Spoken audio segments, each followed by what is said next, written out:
C'est quoi ta chanson préf de Tokyo Hotel? Voilà. Il y a Booba qui s'est intéressé à moi et qui a voulu m'envoyer des vêtements de fitness. Oh, mais tu t'es très bien renseignée! Bah, on travaille quand même. Et là, je me dis, ok, je crois que je suis devenue youtubeuse sans le vouloir, en fait. Ouais. Upster avec Taras Body.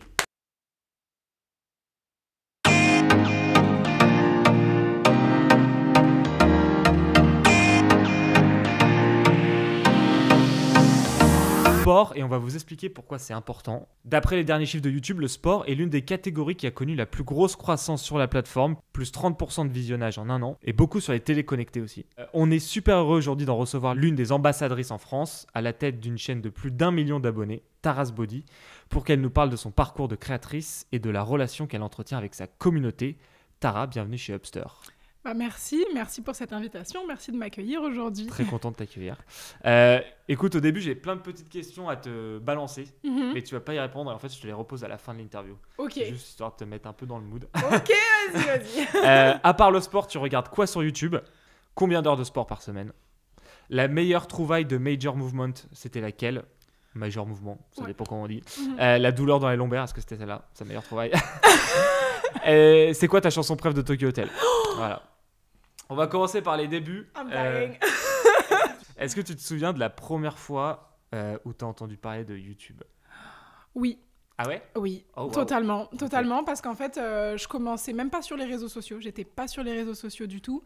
J'étais à l'université. J'étais à l'université ou même bien avant. Et je m'intéressais déjà à YouTube, mais je regardais plus des créateurs de temps en temps ou des clips vidéo. Et après, je m'étais jamais dit que ça allait être mon métier un jour. Donc, c'était plus pour des clips vidéo. Parce qu'en fait, toi, t'as commencé sur Instagram. Exactement. Parce que tu faisais du mannequinat. Enfin, explique-nous un petit peu comment t'as commencé. Carrément. Comment t'as découvert Instagram déjà au début et comment ça t'a porté, j'imagine, ensuite. Alors, c'est vrai que je voyais des créateurs de contenu et des marques qui bossaient avec des créatrices de contenu fitness. Et moi, à l'époque, j'avais pas du tout confiance en moi. Et je me disais... ok, j'ai pas confiance en moi, je veux commencer un Instagram fitness. Comment je fais? J'ai créé un compte Instagram, j'ai posté mes routines à la salle de sport. Et en fait, petit à petit, j'ai créé une communauté de femmes super soudées, super bienveillantes. Et en fait, ça a vraiment commencé avec je partage ma passion sur les réseaux, tout simplement. Et ça a évolué petit à petit, mais je pensais Mais t'avais quand même déjà... Du coup, t'avais ce truc de se dire j'ai envie quand même de partager un truc. Ouais. Donc, t'avais un peu une logique déjà de... Je dirais pas entrepreneurial, mais presque en fait, de partager ta passion. C'est un truc que tu as toujours ressenti? Ouais. Ok. Ouais, parce qu'en fait, y a un truc en moi qui fait que j'aime partager mon énergie. Donc, j'ai fait des études de brand management, mais en fait, je pense que je me serais très vite dirigée vers autre chose parce qu'aujourd'hui, je suis coach. Même si j'étais pas créatrice de contenu, je pense que j'aurais quand même été coach. Okay. Tu vois? Donc, vraiment partager mon énergie avec les gens, c'est ça qui me plaît le plus. Donc, j'ai commencé à partager sur Instagram et là, je me suis dit, ça a été l'inverse. C'est après que j'ai passé mon diplôme de coach, tu vois. Ok. Donc voilà, j'ai commencé comme ça sur Instagram. Ça se passait comment? Parce que je sais que tu te levais à 5h30. Oui. Oh, mais tu t'es très bien renseigné. Bah, on travaille quand même. Non, mais comment? Alors, parce que tu te dis, je crée mon compte Insta. Ouais. Donc, j'essaie de devenir un peu professionnel presque. Enfin, en tout cas, ça devient une activité à côté de tes études. Ouais. Et donc, qu'est-ce que tu mets en place dans ta routine, tu vois, pour... C'est ça. Ça, c'est très intéressant. Comment ça marche? C'est très intéressant. Alors, c'est vrai que j'étais à la Sorbonne. À ce moment-là, je faisais une LEA, donc langue étrangère appliquée. Et je m'étais dit, ok, je suis à fond dans le fitness, je dois faire ma création de contenu, je dois faire mes propres séances de sport, comment je vais m'organiser? Et le seul moment que j'ai trouvé, en fait, pour pas que les salles de sport soient blindées à 18h, c'était d'y aller très tôt, avant que le soleil se lève, avant que les gens se lèvent, avant que la vie ne se lève. Et donc, j'allais à la salle entre 5 et 6h du matin, avant de commencer soit mon alternance, soit la Sorbonne, en fait, tout simplement. Et du coup, là, à ce moment-là, tu faisais tes contenus? Je faisais mes contenus. Donc, je faisais ma séance. Ok. Je faisais ma séance de sport, je me filmais. Et après, si j'avais besoin de filmer en plus pour un contenu spécifique ou une vidéo spécifique, je restais à la salle 15 minutes en plus après ma séance pour tourner ces contenus-là. Ou alors, j'allais à la salle de sport encore à 18h si j'avais pas eu le temps de tourner la vidéo. Donc, c'était un rythme effréné. Et là, à l'époque, t'es seule? Ouais. Donc, genre, tu poses ton phone et tu te filmes, quoi. C'est comme ça que ça marche? C'est ça, exactement. Et ensuite, tu fais tes montages? Comment ça marchait? Toute seule, en fait. J'avais vraiment... donc, 5h du matin, j'allais à la salle, je faisais ma séance et je me record en même temps. Après, j'ai ma journée, du coup, d'écolière, entre guillemets, lambda. Et après, le soir, j'avais mes études, donc je faisais mes devoirs, etc. Ça paraît tellement lointain.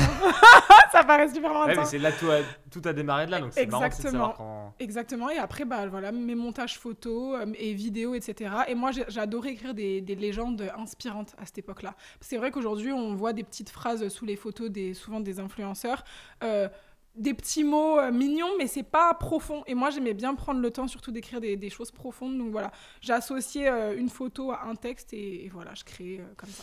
L'inspiration, elle t'est venue d'où? Est-ce que c'était des créatrices américaines? T'es franco-américaine? Exactement. Donc ça veut dire que tu avais une veille quand même, j'imagine, sur les US un peu développée. Exactement. C'est venu de là aussi oui, les inspirations? c'est vrai que mes toutes premières inspirations, c'était 3 grosses figures américaines qui existent toujours d'ailleurs dans le milieu du fitness actuellement. Donc il y a Tammy Embrow, c'est une Australienne par contre, elle. Il y en a une autre, Kim Arusso, c'est aussi une américaine qui faisait énormément de sport à l'époque et elles sont toujours toutes encore là. Et mes premières inspirations, c'était vraiment elles. Ok. C'était vraiment elle, à l'américaine. Donc du coup, la mentalité aussi a suivi, c'était vraiment hustle, let's go, pas d'excuses, motivation à 100%. Et voilà, c'est un peu ça qui m'a drivé et qui m'a aidé à tenir. Bah, t'as un peu un mode de vie américain, hein. Si tu te lèves à 5h30. Ouais. Non, à quel moment tu sens que ça marche? Est-ce que tu sens qu'il y a un shift à un moment donné déjà sur Instagram peut-être? Oui. Avant de parler de YouTube, mais ouais. Tu vois, c'est quoi le déclic? Alors, c'est vrai qu'au début sur Instagram, comme tout le monde en fait, j'achète des vêtements de marques que j'aime bien, je tag les marques. Donc je tag les marques pour que les marques se disent « Ah, celle-là, elle fait un petit peu de contenu, ça a l'air sympa, on va jeter un œil. » Ça a été mes premières photos, mes premières vidéos sans être sponsorisée. Ensuite, j'ai tout simplement commencé à poster de plus en plus jusqu'à ce qu'il y ait des grosses figures du fitness qui s'intéressent à moi, qui commencent à liker des petites choses, etc. Et un jour, je ne sais pas si je suis fière ou pas de le dire, mais il y a Booba qui s'est intéressé à moi et qui a voulu m'envoyer des vêtements de fitness. Ok, de sa marque? Ouais, de sa marque Uncut. À l'époque, il avait une marque Uncut. Et il m'a envoyé des vêtements fitness de la marque Uncut. Et ça a fait grimper mon nombre d'abonnés direct. Ah ouais? Ouais, vraiment. Ça m'a aidé. Dans tes DM et... Ouais, il m'a dit « Salut, ça va? J'aime bien ce que tu fais. Est-ce que tu veux que je t'envoie 2-3 saps ?» Et il m'a envoyé et il a repost sur son compte officiel. Ah oui, là, quand il avait Instagram. Ouais. Voilà. Et donc là, c'est parti, quoi. Et voilà, c'est parti comme ça m'a un petit peu boosté. Après, bien sûr, il y a eu les collaborations avec les marques. Et il y a eu aussi le fait de devenir égérie Fitness Park. Donc, dans tous les fitness parks de France, il y a ma tête sur les murs de temps en temps. Je sais qu'en Guadeloupe, c'est un très grand... quand on arrive dans la salle, c'est incroyable. Ça m'a boosté. Parce que Fitness Park, à l'époque, c'était vraiment the place to be, la salle de sport où il faut être. Ils n'avaient pas un grand nombre de concurrents. Ouais. Et donc, du coup, on voyait ma tête partout. Ça aussi, ça m'a beaucoup boosté sur les réseaux, en France, etc. Et après, même en motif, ça booste, non? Ah oui, de fou. Moi, j'étais là, OK, il faut que je tienne une shape maintenant. Les gens, ils me voient à la salle, il faut que je sois carré. Donc, non, ça m'a beaucoup boosté. Et en fait, de fil en aiguille, j'ai eu de plus en plus de monde et c'est monté comme ça, tout simplement. Mais j'ai pas eu de gros shift. OK, ça a été progressif. Ça a été progressif. Quand tu as ton premier partenariat avec une marque, toi, j'imagine que là, tu es encore seul, non? Non. Ou tu as une équipe? J'ai une assistante. Ok, donc déjà, tu es entouré, quoi. J'ai une assistante et j'ai une graphiste, mais qui fait mes visuels quand j'en ai besoin. Ok. Donc voilà. Et après, j'ai mon agence d'influence, Influx, qui me permet de gérer mes collaborations. Et ça, dès le premier partenariat que tu as eu, tu vois, sur Insta, tu étais déjà entouré de cette manière-là? Ouais, c'est ça ma question, en fait. Pas du tout. C'est genre, tu étais seule, du coup, j'imagine. Et comment tu gères, tu vois, t'as pas été formé, tu sais pas combien ça vaut, enfin, tu vois, c'est ça aussi qui... Bah, à l'époque, c'est vrai qu'il y a déjà 4-5 ans, on était content de simplement recevoir des produits d'une marque. Ouais. Donc, ça veut dire que moi, je sais pas, y a quelqu'un qui me contactait, je disais, mais oui, mais carrément, mais bien sûr, c'est génial. Et je pouvais pas penser que ce serait mon métier et que j'allais gagner ma vie un jour. Et oui, ça a commencé du coup avec des partenariats que vraiment de dotation. Ouais. Voilà, et je gérais toute seule, je savais pas quel était mon prix, je savais pas s'il fallait que je sois payée. Mais j'étais juste trop contente de le faire. Parce que une marque m'avait remarqué et avait remarqué déjà le peu de travail que je faisais sur les réseaux. Ok. Et en fait, t'as appris en faisant, quoi. C'est ça. Comme tout Exactement. Le monde, trop intéressant. Sur le terrain. Alors après, du coup, il y a un autre terrain, justement, qui s'ouvre, c'est YouTube. Ouais. C'était il y a 4 ans. Exactement. Avec une vidéo de foire à questions. Hello tout le monde, j'espère que vous allez bien. Ça y est, j'ai enfin sauté le pas. Je suis sur YouTube. Donc, première vidéo pour moi. Je suis trop contente. qu'est-ce qui t'a fait dire j'ouvre une chaîne YouTube, tu vois? Alors tu dis que tu as eu pas mal de commentaires sous Instagram qui te disaient faudrait que tu sois sur YouTube et tout. C'est ce que tu dis dans ta première vidéo. C'est vraiment ça qui t'a poussé à envahir cette plateforme. Alors, J'imagine qu'il y a quand même un peu de stratégie aussi derrière. Pas du tout. Ok. Pas du tout. Ok. Figure-toi que en fait, je suis quelqu'un qui marche à l'intuition. Je suis quelqu'un qui est vraiment passionné par ce qu'elle fait. Donc, comment c'est né YouTube? J'ai commencé en fait pendant le Covid. Pendant le Covid, tout le monde voulait faire du sport à la maison parce qu'on ne pouvait plus sortir. Et je faisais des mini-sessions d'afrobeat dans mon salon. Et en fait, un jour, on m'a dit, fais un live sur Instagram à 18h, au moins 2 fois par semaine, et je te promets d'être là. On me disait, je te promets d'être là, etc. Donc, je commence avec un live, 2 lives, 3 lives. Et au bout de 4-5 lives, je me rends compte qu'il y a vachement de monde qui commence à suivre mes lives pour faire de l'afrobeat en même temps que moi. Ouais. Et je me creuse la tête, je me dis, ok, tu fais des sessions sur YouTube, sur Instagram, mais elles vont... Oui, elles vont s'écrouler. Elles vont partir, elles vont disparaître. Bien voilà. sûr. Elles vont disparaître au bout de 24 heures. Qu'est-ce que tu veux en faire? Et là, je me suis dit, quelle est la plateforme où je peux laisser ces sessions d'afrobeat for a lifetime, pour une durée indéterminée? Et en fait, c'était YouTube. Et à partir de ce moment-là, je me suis dit, si tu le fais pas maintenant, tu le feras jamais. Et je m'attendais pas, en fait... Je le faisais vraiment parce que les gens me l'avaient demandé. Okay. Moi, c'était pas quelque chose, je me suis dit, ok, je vais me mettre sur YouTube. C'est sûr, je me mets sur YouTube. J'avais ni de deadline, pas de stratégie, rien du tout. Je me suis dit, juste, je veux faire une séance qui reste dans le temps pour que les gens puissent y aller tout seuls, comme des grands. Voilà, c'est tout. Et donc là, tu ouvres ta chaîne. J'ouvre ma chaîne. 4 ans plus tard, il y a plus d'1 million d'abonnés, donc c'est énorme. Tu t'attendais à ça déjà? Pas du tout. Okay. Moi, je me suis dit...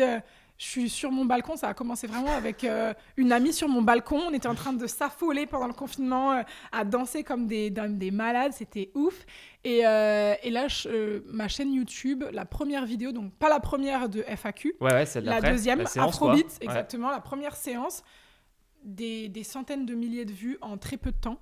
Et là, je me dis, ok, peut-être qu'il va en falloir une deuxième. Donc avec mon amie à l'époque, on en crée une deuxième et une troisième. Et une quatrième. Et là, je me dis, ok, il faut peut-être que je trouve un autre thème, parce qu'avec elle, c'était beaucoup afrobeat. Il faut peut-être que je change de thème. On va essayer sur les rythmes latinos. Je trouve un prof avec qui j'accroche, qui s'appelle Louis. Et là, je change de thème. Et cette vidéo, encore une fois, aujourd'hui, elle a plus de 4 millions de vues. Ah ouais. Donc, première vidéo pépite aussi. Et là, je me dis, ok, je crois que je suis devenue youtubeuse sans le vouloir, en fait. Voilà, c'est un peu en comme fait, ça. En fait, t'as pas cherché à l'être. Pas du tout. Et en plus, toi, j'imagine, ce qui est assez intéressant aussi pour l'algorithme, c'est que tes vidéos sont longues et que je pense que les gens, j'imagine, restent jusqu'au bout. Alors, il y en a qui sont un peu en difficulté. Parfois, je regarde les commentaires. Tes vidéos sont un peu difficiles. Pour l'instant, j'ai fait 10 minutes. Je reviens demain. J'espère faire 15. Je reviendrai après-demain. J'espère faire 20. Je reviendrai après-demain. J'espère tout faire. Ouais, mais du coup, c'est-à-dire que tu crées un réflexe aussi. Exactement. Donc ça, c'est trop cool aussi. C'est trop bien. Pour ta commu, pour tes stats et tout. C'est super. Aujourd'hui, on vit un peu une explosion quand même de la création de contenu et des créateurs parmi cette économie-là. Tu le vois comment, toi, ça? Alors, je trouve que tout le monde dans cette vie, toi, moi, les gens qui nous entourent, on a tous quelque chose à apporter à ce monde. Et en fait, je pense qu'il faut avoir du courage pour développer notre potentiel vraiment à un stade... maximum. C'est-à-dire que je me suis jamais dit, ok, j'ai un potentiel dans ça, je vais le faire. Mais je sentais en moi que j'aimais danser, j'aimais partager de l'énergie. C'est quelque chose où je me dis pas, ok, je me lève le matin, ça me saoule. Je me dis, j'ai envie de le faire. Ok, je pense avoir un potentiel là-dedans, je vais le maximiser. Et je pense vraiment qu'aujourd'hui, plein de personnes, chaque être humain a vraiment quelque chose à apporter. Maintenant, ce qui va faire la différence, c'est est-ce que tu es très motivé? Est-ce que tu vas avoir les bonnes priorités? Est-ce que tu vas avoir assez de temps à consacrer à ça? Est-ce que tu vas rester unique aussi? Parce qu'en fait, on peut très bien copier l'un, copier l'autre, mais ce qui marche vraiment, c'est de rester soi-même et de se dire comment je peux partager ma passion en étant le plus simple possible, le plus ludique et comment toucher le plus de monde. Et même ça, c'est quelque chose auquel j'ai pas réfléchi au début parce que c'était inné. Après, avec la stratégie, tu te rends compte que tu peux toucher bien plus de monde. Mais pour moi, je vois trop de créateurs et je me dis, mais c'est incroyable, c'est magnifique. On a tous quelque chose à apporter. Tous. Mais là, t'as un peu donné la réponse, c'est que t'as pas trop réfléchi, tu vois, au début, en fait. Et je pense que c'est aussi ça le miracle, le secret de la réussite, c'est que t'as suivi juste ton instinct et du coup, je pense que c'est un peu pareil pour chaque créateur qui est dans sa ligne. Exactement, vraiment. Il y a une question qu'on pose souvent aux gens qu'on reçoit aussi, c'est vu que vous êtes suivi par des millions de gens, c'est comment on peut gérer aussi ces millions de gens au quotidien. Mhm. Tu as une communauté qui est hyper bienveillante. Mhm. Comment tu gères cet afflux de commentaires, de messages privés? J'ai vu que tu regardais beaucoup tes messages privés, tu as essayé de répondre au plus possible. Comment tu t'organises pour ça? Alors, c'est vrai que je consacre toujours du temps pour répondre aux gens parce que je considère que c'est vraiment eux qui font aussi la personne que je suis aujourd'hui, qui m'ont aidée, qui me soutiennent énormément. Donc, c'est vrai que quand je suis dans les transports et que j'ai 20 minutes à tuer, eh ben, je vais répondre à tous les messages, DM. tu vois, aux DM. Quand je sais que j'ai un long trajet en train, peu importe, en fait, un moment où je suis en stand-by et que je peux rien faire d'autre que d'être sur mon téléphone, je consacre à répondre à mes commentaires, répondre en DM. Et justement, les gens me disent, mais t'es un robot ou ça se passe comment? Parce qu'ils ont toujours une réponse. Et ils me disent souvent que t'es 500 000, 1 million, t'es toujours en train de me répondre, comment tu fais? Et en fait, c'est juste que je me dis que ça fait partie de mon taf de répondre au minimum à quelques messages parce que c'est grâce à eux que je suis là aujourd'hui. Voilà. Vous êtes combien du coup? On en a parlé un petit peu avant, mais aujourd'hui, ça marche comment l'équipe ton équipe à toi pour ta chaîne et tout, comment ça fonctionne? Alors, j'ai un vidéaste avec qui je travaille pour mes vidéos YouTube, mais lui, c'est vraiment uniquement YouTube. Après, il y a mon assistante, donc mon assistante qui m'aide vraiment à tout gérer, que ce soit mes événements sportifs que j'organise, que ce soit mon site internet, poster les nouveautés, poster mes nouveaux programmes sportifs, etc., faire mes visuels. J'ai une graphiste qui m'aide aussi à faire mes visuels, voilà. Et pour l'instant, du coup, on est 1, 2, 3 avec mon vidéaste, mais voilà. Ça reste quand même. Ouais, quand même. Et t'as quelqu'un qui poste pour toi? Ou non. Tu veux toujours avoir le... Toujours moi. Okay. Ah non, je fais pas. Non, mais je suis trop... En vrai, c'est une vraie question. Ouais, non, j'aime trop t'as besoin de press publish, quoi. Ouais, ça, j'ai besoin. En fait, j'ai besoin de voir que tout est OK. Un jour, j'ai laissé mon assistante le faire. Ça s'est mal passé. Non, le pire, c'est que ça s'est super bien passé. Mais j'aime trop le fait de me dire, OK, là, je vais poster un truc qui m'appartient, que j'ai créé. Et c'est le seul truc que je possède, en vrai. C'est ma création. Donc, si je le poste pas... de dire que Instagram c'est lui qui doit le poster et tout, enfin ça non j'aime pas. J'ai encore 2 questions. Déjà j'ai vu que t'es aussi très suivi sur TikTok. Ouais. Ça c'est un truc qui est arrivé pendant le confinement aussi? Non. Okay. TikTok je me suis vraiment pas mis de pression au début, c'était pas intuitif. Je me disais comment je vais faire un truc en plus sur TikTok, qu'est-ce que j'ai à rajouter sur TikTok, et en fait je me suis juste dit tu sais quoi, fais des trucs drôles qui te ressemblent, mais où t'as pas besoin d'éditer, t'as pas besoin de montage, t'as pas besoin de grand chose. Donc j'ai repris de la création de contenu que je fais d'habitude et je me suis juste dit ok, un format TikTok ça ressemblerait à quoi, et hop je filme en plus d'un truc que je vais déjà faire, tu vois. Donc mes sessions YouTube, je les filme à la caméra pour YouTube, mais je vais filmer pour vertical. TikTok avec mon téléphone, et je vais me dire ça va me servir pour faire de la promotion pour mon workout. Voilà. Okay. Mais je me prends pas trop la tête. Et tout ça, tu le filmes genre dans une même capsule, je veux dire, genre pour tes shorts, tu vois. Ouais. C'est filmé dans le même temps que ton vidéaste qui te filme. Exactement. Exactement. Et on peut voir les fails. C'est ça qui est super drôle, c'est que du coup, sur YouTube, on voit que la vidéo elle fait 20 minutes, elle est clean. On dirait qu'on prend pas de pause. Je prends des pauses. Et ça, on le voit. On voit mes fails, on voit mes petites pauses, on voit les moments où on répète, on voit un peu les backstage. Voilà, sur TikTok, je me prends pas trop la tête. Beaucoup de danse, beaucoup de backstage, beaucoup de rigolade. Voilà, vraiment. J'ai vu une interview de toi il y a 5 ans déjà, où tu disais que ta communauté était majoritairement féminine, genre à 56% ou 54%. Ok. Comme ça. Est-ce que c'est toujours le cas? 85% de femmes. Non. Ah ouais? Donc ça a explosé en fait. Oui. Et sur tous les réseaux un peu, enfin c'est vraiment une moyenne quoi, c'est 85% de femmes. Sur YouTube, je crois qu'on est à 90% de femmes. Ah ouais, ok. Et je crois que c'est carrément YouTube qui m'a rapporté, qui m'a fait augmenter mon taux de femmes sur Instagram. Okay. Parce qu'avant, c'est vrai que j'étais plus à 70 et maintenant je suis à 85% de femmes et je suis trop fière. Ah ok. Je suis trop fière. Donc c'est une grande famille en fait. Ouais, vraiment une grande famille de nanas qui se dépassent et qui m'envoient tous les jours, même avec leur bébé en train de faire mon workout, c'est juste incroyable. À part le sport, tu regardes quoi sur YouTube? Du make-up et du podcast sur le développement personnel. Beaucoup des choses américaines et Diary of a CEO aussi du UK. Ouais, ok. Beaucoup. Sympa. Combien d'heures de sport par semaine? En ce moment, je suis à 5 entraînements x 2. Donc ça fait 10, à peu près 10, parfois plus, parce que je compte pas mes vidéos YouTube. Je compte pas. Pour toi, ça c'est pas du sport? Non. Ok. Vidéo YouTube, répétition. Hier, j'ai fait une répétition, mais je la compte pas. Je compte mes heures à la salle. Ok. Donc, sans filmer. Voilà. Mais peut-être je suis à 12, 14 parfois. Ok. La meilleure trouvaille de Major Movement, c'était laquelle? Est-ce que c'était la douleur dans les lombaires? Ouais. Vu que franchement, on s'est vu une fois, il a trouvé ça. What? Ok. Je pense que t'as parfois un peu mal dans le bas du dos. Ouais. Plutôt soit juste un point, soit une barre. À mon avis, plutôt à l'effort. Et à mon avis, soit quand tu vas faire pas mal de soulevés de terre, soit des squats, soit quand tu es debout pendant longtemps. Ta chanson préf de Tokyo Hotel, c'est laquelle? Oh my god. C'était Spring Nicht.